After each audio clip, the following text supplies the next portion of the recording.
აი შუაფხოს სკოლაც, სწორედ ეს სკოლაა ჩვენი საბოლოო მიზანი. რადგან ისევე როგორც სოფელ ნუკრიანში, აქაც გვსურს პირველ რიგში ბავშვებს დავეხმაროთ. ჯერჯერობით არ ვიცით რა გამოგვივა, რადგან ჩვენ თავად სახსრები არ გაგვაჩნია და როგორც დღეს ხდება, სხვა ეგრეთ წოდებულ დონორ ორგანიზაციებს უნდა დავუსაბუთოთ, რომ ამ დაცარიელებული სოფლებისთვის ყურადღების მიქცევა აუცილებელია, რომ ეს სასიცოცხლოდ მნიშვნელოვანია საქართველოსთვის, მისი სულიერი თვითმყოფადობის გადასარჩენად და კიდევ იმიტომ, რომ ეს საზღვრისპირა სოფელია და მისი დაცლა მთელი კუთხის დაკარგვას ნიშნავს. თვითონ სკოლა არის დეფიციტური, ბავშვების ნაკადი არის ნაკლები და ამასთან დაკავშირებით რახან ვაუჩერული თანხა ჩვენ არ ყოფნის, სახელმწიფო ფონდზეც არ ყოფნის. სახელმწიფო ვაუჩერთან დამატებით გვაძლევს სახელმწიფო ფონდს, კიდე დამატებით დეფიციტს. ეს თანხა არის ჩვენთვის ძალიან მიზერული თანხა, რომელიდანაც ელემენტარული სასკოლო ნივთი ცარცსაც კი ვეღარ ვყიდულობთ. სადაბა მიგრუნი შენეს განკვეთილში რო ქონდა ნაწილაკი შეზრდილი და შეუზრდელი.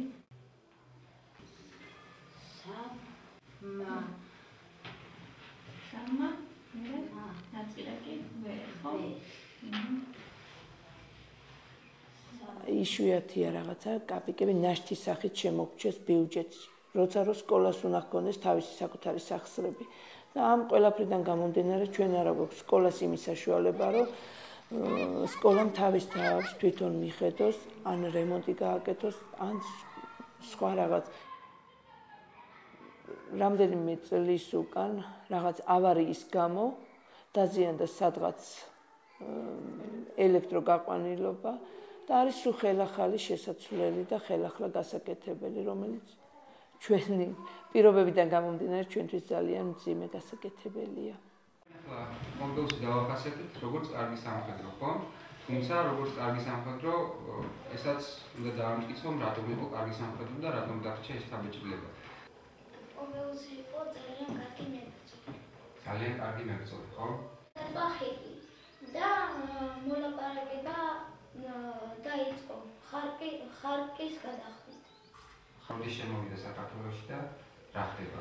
წელთაღრიცხვის 25. ძველი წელთაღრიცხვის. საშუალოს შექმნას უნდა ხელი შეუწყოს ინტერნატმა. უიმისოთ საშუალოს ვერ გადავაკეთებთ. რახან მაღალმთიან სკოლას ვეკუთვნით ჩვენი სკოლა. გვაქვს შეღავათი უმაღლესი მოწყობასთან დაკავშირებით და ამის გამო არის შემოთავაზებები მშობლებისაგან, რომ გადაკეთდეს ჩვენი სკოლა საშუალო სკოლად, რომელსაც დღემდე ჩვენ სკოლას არა გვაქვს მაგისი არც უფლება, არც საშუალება, რომ ჩვენი სკოლა გადავიყვანოთ საშუალო სკოლად. როგორი იყო ბავშვებო ჰერეთის ბუნება, რომელიც ძალიან დიდარი და ლამაზი. ეს არის სილამაზე თებემის ბაღს გავდა. ტურფა წალკოტი ზამთარ ზაფხულ ვაო და რანაირი ნადირი არ გინდოდო. რომიქ არ ყოფილიყო. მთავრობა ამ სკოლას ალბათ მართლა შეაკეთებს და აღადგენს, მაგრამ ინტერნატის გარეშე მთის სკოლა აზრს კარგავს. ინტერნატების გაუქმება განათლების სამინისტროს უდიდესი შეცდომა იყო, თუ მეტი არა. მთის ბავშვებს გრძელი და ძნელი გზის გავლა უწევთ სკოლაში სასიარულოდ. ზამთარში, თოვლსა და სუსხიან ქარში ხო მათი მდგომარეობა მართლაც აუტანელი ხდება. არ არის გამორიცხული, რომ პატარებს მგელი ან დათვი გადაეყაროთ, მით უფრო რომ ზოგი მათგანი საერთოდ მაღალი მთიდან ჩამოდის. აი თუნდაც გიორგი. მოდით ცოტა მანძილზე გავყვეთ, რადგან ზემოთ მთაზე ჩვენ უბრალოდ ვერ შევძლებთ ასვლას. ეს გოგოლაურთა საცხოვრისია.